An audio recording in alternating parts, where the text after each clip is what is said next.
Karena Rasulullah sallallahu alaihi wasallam, dulu Rasulullah sallallahu alaihi wasallam, ini masih dari Abu Mas'ud ya. Dulu Rasulullah sallallahu alaihi wasallam yamsahu manakibana, mengusap pundak-pundak kami fi shalah, pada saat salat. Jadi pada saat salat beliau merapikan shaf dengan mengusap pundak-pundak para sahabat yang menjadi makmumnya. Sehingga sunnah bagi kita ketika pada saat mau sholat, bagi imam itu untuk merapikan shaf terlebih dahulu. Jadi tidak langsung maju lalu takbir, tetapi hendaknya menghadap ke arah makmum terlebih dahulu, diluruskan shafnya, dirapatkan. Tentu dalam kondisi yang normal. Untuk kondisi saat ini bisa dimaklumi kenapa shafnya tidak rapat. Tetapi konteksnya adalah dalam kondisi normal. Nabi kemudian bersabda, istawu wala takhtalifu. Jadi diperintahkan untuk merapikan shaf dan jangan berselisih. Fatakhtalifa qulubukum, maka hati kalian akan berselisih. Insyaallah kalau kita tidak ada persoalan, tidak ada masalah dengan saudara kita, dengan tetangga kita, dengan kawan kita, dengan orang di samping kita, tidak jadi soal, tidak jadi masalah kalau harus rapat dengan temannya. Tapi kalau kemudian tidak mau rapat, nah ini ada hatinya yang berselisih, mungkin menganggap dengan anggapan yang berbeda dengan apa yang diinginkan, sehingga Nabi menyebutkan kepada kita, jangan berselisih, maka hati kalian berselisih. Maka tanda hatinya berselisih ketika kita tidak mau merapikan, tidak mau merapatkan shaf. Jadi kalau shafnya tidak rapat dalam posisi normal tentu ini ya, tidak mau bersentuhan dengan yang lain, itu ada di hati yang tidak sreg. Maka kalau kita sreg dengan kawan kita, kalau kita nyaman dengan teman kita, insya Allah kita mau bersentuhan dengan yang lain. Kadang orang kenapa tidak mau bersentuhan? Bajunya belum ganti, sehingga ada yang tidak sreg. Kenapa tidak mau bersentuhan? Kakinya tritipen. Kenapa tidak mau bersentuhan? Keringatnya bau dan seterusnya. Nah, dalam masalah ini Nabi mengajarkan kepada kita untuk merapikan shaf, untuk meluruskan, merapatkan. Insya Allah tidak ada persoalan yang ganjil di dalam hati kita. Karena kalau kita berselisih berarti ada perkara yang diperselisihkan, ada yang tidak nyaman di dalam diri kita. Maka di antara kenyamanan kita dengan saudara kita, dengan teman kita, itu adalah merapatkan shaf, Dan beliau menyatakan, liyalni minkum ulul ahlam wan nuha. Ini sabda Nabi Shallallahu Alaihi Wasallam, hendaknya menyampingi saya. Jadi kata beliau, hendaknya menyampingi saya anak-anak yang baru balik. Jadi tidak berada tepat di belakang Rasulullah Shallallahu Alaihi Wasallam. Maka memang idealnya yang berada di belakang imam itu adalah orang-orang yang mereka punya keutamaan.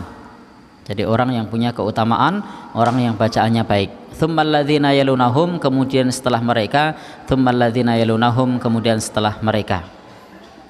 Yakni yang dianjurkan berada di belakang Rasulullah sallallahu alaihi wasallam atau berada di makmum yang ada di depan, itu dianjurkan adalah orang-orang yang punya keutamaan. Sementara anak-anak itu kalau bisa ada di sisi kanan atau di sisi kiri. Tapi pada prinsipnya boleh tidak anak-anak ada di depan. Nah, jadi kalau ada anak-anak di depan, aslinya boleh atau tidak. Bapak dan saudara yang berbahagia yang dirahmati oleh Allah Subhanahu wa taala, di dalam bab ini disebutkan bahwa kita dianjurkan orang-orang yang ayataqaddam fi shalah, itu al-aqilun al-balighun, yang berada di depan pada saat sholat itu adalah orang-orang yang sudah berakal dan orang-orang yang sudah balik. Sehingga mereka, orang-orang yang belum berakal atau belum balik, masih kecil, itu hendaknya berada di sisi yang lain. Seperti anak-anak kecil itu berada di sisi yang lain. Tetapi ini maknanya bukan berarti bahwasanya yang boleh ada di depan hanyalah orang-orang yang sudah balik dan berakal. Maka kita hendaknya di dalam bab ini bukan berarti kemudian mengeluarkan anak kecil dari shaf pertama, bukan. Jadi hendaknya kita tidak mengeluarkan anak kecil dari shaf pertama kecuali memang dia mengganggu. Jadi kalau dia mengganggu, dia ramai, dia tidak bisa anteng, itu baru dikeluarkan. Jadi silahkan nanti kalau misalnya di awal di shaf pertama itu yang penting tidak berada di belakang imam, tapi ada di sisi kanan atau di sisi kiri, tidak ada di tepat di belakang imam. Kenapa? Karena anak kecilnya tadi datang lebih awal, maka yang datang lebih awal dialah yang berhak untuk menempati posisi yang di depan. Nah, jadi dalam hadis Nabi ini bukan berarti anjuran yang di depan itu hanya orang-orang balik yang dan berakal saja, bukan. Karena Nabi tidak bersabda illa, kecuali. Nah, jadi beliau tidak memberikan kecuali yang balik dan berakal, tetapi beliau mengatakan hendaknya. Jadi beda antara lafaz kecuali yang balik atau kecuali yang sudah berakal. Berarti selain yang balik, yang berakal tidak boleh. Tapi Nabi mengatakan hendaknya, berarti anjuran. Anjuran yang di depan adalah yang balik dan berakal, bukan merupakan larangan. Kalau belum balik atau belum berakal tidak dilarang ada di depan, dengan catatan tadi anak kecil ini tidak mengganggu. Maka fa inna man sabaqa ila ma lam yasbiq ilaih, maka kalau dia mendahului sudah ada di depan, maka dialah ahaqqu bihi, dia yang paling berhak. Jadi kalau ada orang yang hadir di masjid, maka yang datang awal dialah yang berhak di depan. Dia yang berhak di depan. Meskipun nanti imam punya hak untuk mengatur letak makmum. Tolong yang kecil di sisi yang lain, yang di belakang saya ustadz siapa misalnya, itu silahkan.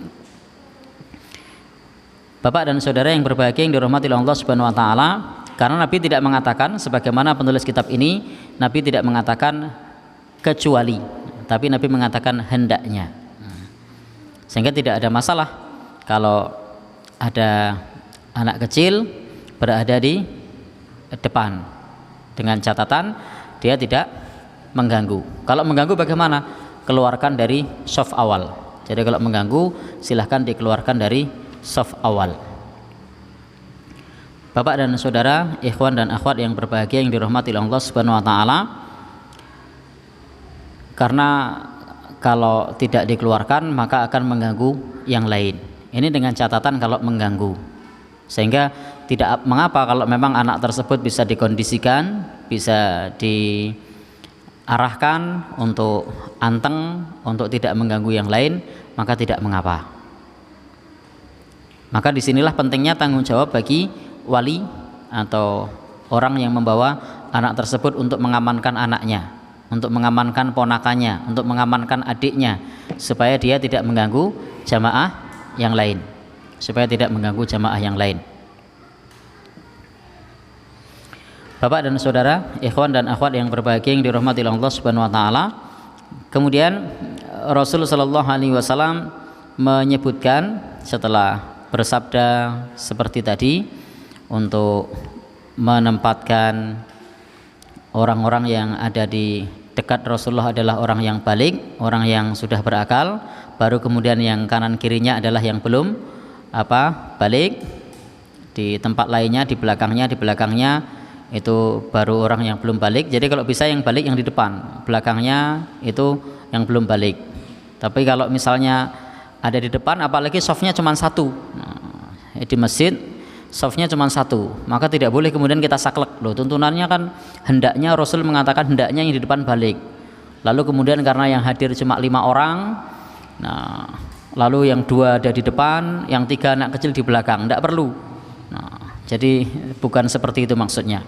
Karena tidak mesti dalam satu masjid itu ketika ada jamaah softnya banyak, bisa jadi hanya satu soft, sementara satu soft pun banyaknya anak kecil. Nah, apakah lantas kemudian anak kecilnya diletakkan di belakang? Tidak. Jadi yang penting yang di belakang imam adalah orang yang sudah balik dan berakal. Baik, ini tentang mengenai masalah soft. Jadi utamanya depan, orang yang paham, kemudian baru belakangnya. Atau kalau misalnya tidak memungkinkan, kanan atau kirinya. Kemudian beliau sallallahu alaihi wasallam menjelaskan dalam hadis yang lain yang senada. Jadi ada hadis lain yang senada riwayat Imam Muslim. Beliau mengatakan, wa iyyakum wa hasyiatil aswaq. Hati-hatilah kalian dengan kegaduhan seperti di pasar.